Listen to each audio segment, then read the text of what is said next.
یہ ہے اسلام کی تعلیمات. یہ اسلام نہیں، یہ اسلام کی تعلیمات نہیں کہ بچی پیدا ہو تو چہرے کا رنگ بدل جائے. اور بہت سارے گھروں کے اندر ہم نے طلاقیں ہوتی ہوئی دیکھی ہیں، کیونکہ طلاق تو اب مذاق بن گیا ہے نا. یعنی 1 منٹ کے اندر ہی 3 طلاقیں دینی اور فارغ کر دینا، اور اس کے بعد جا کر پھر مارے مارے پھرتے ہیں لوگوں علماء کے پاس کہ اب بتائیں اس کا حل کیا ہے. حل کیا نکالیں اس کا؟ اگر اللہ نے تجھے اختیار دیا تھا تو نے 1 منٹ میں سوچا ہی نہیں.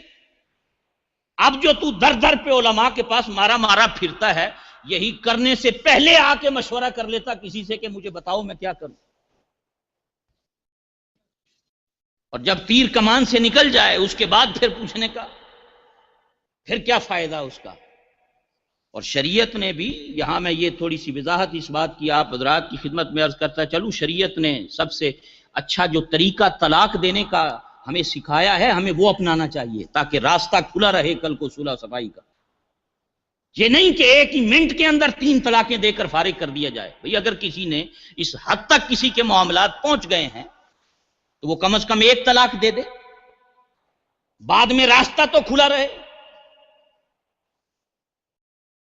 1 طلاق دینی چاہیے، کبھی 3 کا لفظ اور 3 طلاقیں زبان سے نہیں نکالنی چاہیے. اگر کبھی خدا نہ کرے کہ نوبت یہاں تک پہنچ جائے، وگرنہ سب سے پہلا راستہ ہمیشہ ہمیں کھلا رکھنا چاہیے صلح اور صفائی کا. گھروں میں ناچاکیاں، لڑائیاں، جھگڑے، فساد ہوتے رہتے ہیں، چلتے ہیں، لیکن یہ جو طلاق کے معاملے کے اندر یک لمحہ 1 منٹ کے اندر 3 طلاقیں دے دینی ہے، یہ غیر شرعی ہے طریقہ، خلاف سنت یہ طریقہ ہے.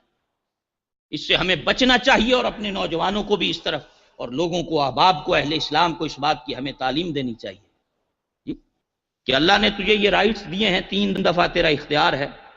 وہ 3 کو الگ الگ کر کے استعمال کر لے یا 3 کو 1 ہی منٹ کے اندر استعمال کر لے. اگر 1 ہی منٹ میں استعمال کرے گا تو پھر بعد میں کوئی راستہ باقی نہیں رہے گا صلح صفائی کا. اور یہاں اس ملکوں کے اندر تو اس کی ریشو اتنی زیادہ بڑھ گئی ہے، بہت زیادہ بڑھی ہوئی ہے. بات بات پہ طلاق ہو جاتی ہے، معمولی سی باتوں پہ طلاقیں ہو جاتی ہیں، سوچے سمجھے بغیر. بعد میں پھر احساس کرتے ہیں کہ یہ غلطی تھی، جذبات میں آ گئے تھے. حضرت صاحب غصے چ دے دیتی سی، خوشی میں کون دیتا ہے؟ کبھی کسی نے دی کہ تو بہت خوبصورت ہے میں تجھے طلاق دیتا ہوں، تو کھانا بڑا اچھا پکاتی ہے میں تجھے طلاق دے دیتا ہوں، غصے میں. یعنی حضرات پہلے مشورہ کرنا چاہیے. اگر گھر کے معاملات اونچ نیچ میں ہوں تو آپ کسی سمجھدار دوست سے، کسی عالم دین سے، کسی بزرگ سے رہنمائی لیں، پوچھیں کوئی راستہ، کوئی حل. یہ ساری چیزیں ہمارے علم کے اندر ہونی چاہیے. اللہ اکبر. تو میں عرض یہ کر رہا تھا کہ یہ بھی ایک جاہلانہ سوچ ہے کہ اگر بیٹیاں پیدا ہو جائیں تو طلاق دے دے. تیری وجہ سے بیٹیاں پیدا ہو رہی ہیں. بیٹے اور بیٹیاں دینے والی ذات اللہ رب العزت کی ہے.